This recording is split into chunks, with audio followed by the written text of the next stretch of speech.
ഒരു easy breakfast ആയിട്ടോ അല്ലെങ്കിൽ ഈവനിങ് സ്നാക്ക് ആയിട്ടോ അല്ലെങ്കിൽ സ്നാക്ക് ബോക്സിൽ കൊടുത്തു വിടാനൊക്കെ പറ്റിയിട്ടുള്ള അടിപൊളി റെസിപ്പി നോക്കാം. അതിനായിട്ട് ഒരു നേന്ത്രപ്പഴം ഇതുപോലെ ചെറുതായിട്ട് കട്ട് ചെയ്തെടുക്കാം. ഇനി പാനിലേക്ക് 1 ടീസ്പൂൺ നെയ്യ് ഇട്ടിട്ടൊന്ന് ചൂടാകുമ്പോൾ കട്ട് ചെയ്ത് വെച്ചിട്ടുള്ള പഴം ഇട്ടിട്ട് ഒന്ന് വാട്ടിയെടുത്ത് മാറ്റി വെക്കാം. ഇനി ബ്രെഡ് വേണം. ഞാനിവിടെ ഈ ഒരു സൈസിലുള്ള 5 പീസ് ബ്രെഡാണ് എടുത്തിട്ടുള്ളത്. അപ്പോൾ ഓരോ ബ്രെഡിൻ്റെയും സെൻറ്റർ ഭാഗം ഇതുപോലെ സ്ക്വയർ ആയിട്ട് കട്ട് ചെയ്തിട്ട് ആ ഒരു പീസ് രണ്ടായിട്ട് കട്ട് ചെയ്തിട്ട് നമുക്ക് മാറ്റി വെക്കാം. ഇനി 2 മുട്ട എടുത്തിട്ടുണ്ട്. അതിലേക്ക് 1 ടേബിൾ സ്പൂൺ പഞ്ചസാരയും 1/4 ടീസ്പൂൺ ഏലക്കാപ്പൊടി കൂടി ചേർത്തിട്ട് നന്നായിട്ട് മിക്സ് ആക്കി എടുക്കാം. ഇതിലേക്ക് വാട്ടി വെച്ചിട്ടുള്ള പഴം ചേർത്തിട്ട് ഒന്നുകൂടി ഒന്ന് മിക്സ് ആക്കി എടുക്കാം. ഇനി ചൂടായിട്ടുള്ള പാനിലേക്ക് കുറച്ച് നെയ്യൊന്ന് ബ്രഷ് ചെയ്ത് കൊടുക്കാം. ഇതിലേക്ക് ബ്രെഡിൻ്റെ പീസ് വെച്ച് കൊടുക്കാം. അതിനുള്ളിലേക്ക് മുട്ടയുടെയും പഴത്തിൻ്റെയും ആ ഒരു മിക്സ് ഒഴിച്ചു കൊടുക്കാം.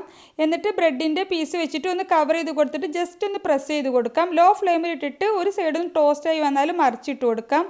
2 സൈഡും ടോസ്റ്റ് ആയാലും നമുക്കിത് പാനിൽ നിന്ന് മാറ്റാം. അടിപൊളിയാണ്, ട്രൈ ചെയ്യണേ.